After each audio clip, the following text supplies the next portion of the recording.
Bismillahirrahmanirrahim. Assalamualaikum warahmatullahi wabarakatuh. Waalaikumsalam warahmatullahi wabarakatuh. Selamat pagi anak-anak. Pagi. Gimana kabarnya? Alhamdulillah baik ya. Oke.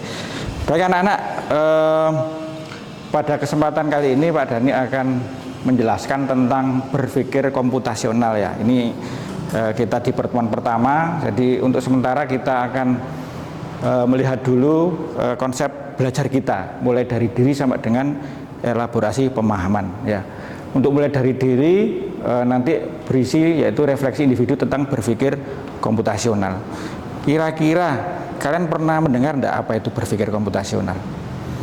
Dari harfiahnya mungkin, berpikir itu berarti apa? Komputasional itu apa? Komputer, oke, komputasi namanya ya. Oke, kemudian kalau berpikir berarti proses merancang sesuatu olah otak ya. Berarti yang bekerja adalah pikiran ya, otak kita ya, untuk bekerja seperti komputer komputasional. Saya minta salah satu dari kalian untuk memimpin berdoa supaya kegiatan kita pada pagi hari ini diberikan kelancaran. Monggo.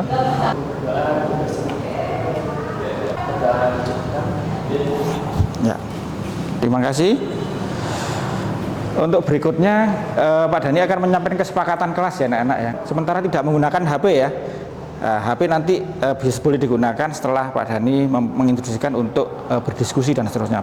Silakan nanti mencari sumber belajar dari HP. Ada? Ya. Kemudian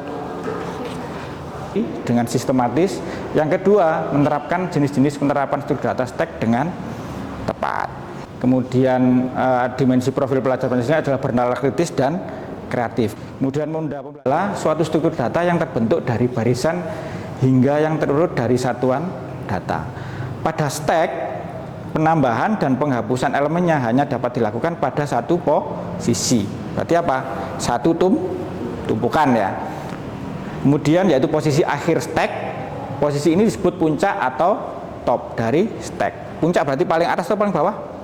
Paling atas ya. Itu terdapat satu stack ya, S ya, simbolnya S. Ini representasinya. Jadi satu tumpukan mulai dari A sampai dengan D. Nah, di situ ada keterangan maksimal stack, ada top dan nul ya. Maksimal stack adalah maksimal wadah dalam satu stack hanya 6 tumpukan. Berarti jumlah apanya? Wadahnya. Jumlah wadahnya 1 sampai 6. Berarti kondisi stack itu misalnya dalam almari itu hanya cukup untuk 6 tumpukan ya. Terus top itu adalah tumpukan paling atas. Tumpukan paling atas apa? 4. Di posisi 4 apa isinya? D itu. Kemudian 0, jumlah tumpukan yang sudah diisi. Ada berapa yang sudah diisi dari 6? 4. Gitu ya. Yang kosong berapa? 2. Ya, paham ya dari sini anak-anak? Oke. Ilustrasi penyelesaian kasus, pseudocode dan kartu algo. Nah, ini nanti yang akan kalian diskusikan secara kelompok anak-anak. Nah, ini contoh kalimat dalam bentuk pseudocode. Pertama buat stack kosong dulu ya. Jadi gambarnya stacknya tumpukannya kosong. Terus kemudian tentukan kapasitas maksimum stack. Misalkan diisi 5 berarti ruangannya ada berapa? 5 ya. Oke. Kemudian ada fungsi untuk push atau menambahkan stack, fungsi untuk pop atau mengambil stack, dan juga fungsi untuk menampilkan ya. Contoh penerapannya, kalian sudah siap untuk penugasan ya. Oke, kita coba penyelesaian kasus. Nah, ini beda ya. Kalian nanti berdiskusi 5 orang, sudah Pak Dhani sediakan tempat di belakang itu, silahkan berdiskusi. Sudah ada kertas plano, ada sticky note. Nah, nanti sama spidol nanti silakan kalian tulisi di sticky note itu sesuai dengan kartu algo ya. Kasusnya adalah di sebuah toko buku, buku-buku baru datang setiap hari. Buku-buku ini harus disusun ditumpukan sebelum ditempatkan di rak. Namun buku yang datang lebih dahulu harus ditempatkan di bawah buku yang datang kemudian.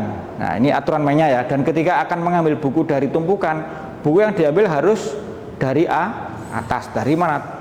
Top dulu ya. Suatu hari toko buku menerima 3 buku, yaitu Harry Potter, Lord of the Ring, dan Percy Jackson.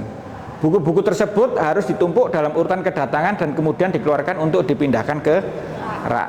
Buku-buku tiba-tiba dalam urutan berikut. Yang pertama Harry Potter, Lord of the Ring, dan Percy Jackson. Setelah menumpuk semua buku, petugas toko memindahkan buku satu persatu dalam tumpukan rak. Buku pertama yang harus dipindahkan adalah buku yang terakhir ditumpuk.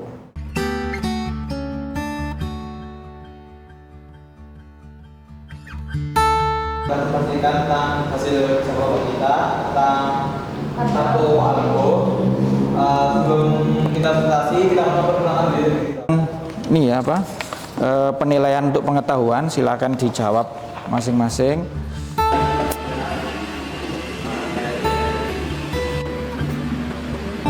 Feedback untuk hasil diskusi ya, gimana? Saya butuh pendapat dari anak-anak dari pertemuan hari ini.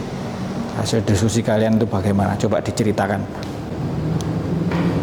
Ya, Caca dulu. Cukup menyenangkan karena juga selain kita mendengarkan penjelasan dari Pak Dhani, kita juga melakukan kegiatan yaitu Setiap hari kita beraktivitas itu semuanya runtut ya. Jadi tanpa kita sadari bahwa semuanya itu bisa disusun dalam sebuah komputasional, berpikir komputasional, yaitu stack ya. Nah, untuk materi berikutnya anak-anak mungkin di pertemuan ke depan ya, minggu ke depan kita akan mempelajari tentang kiwi ya, kiwi bacanya seperti itu ya, atau antrian ya, antrian. Marilah kita membaca doa, mungkin dipimpin oleh ketua kelas.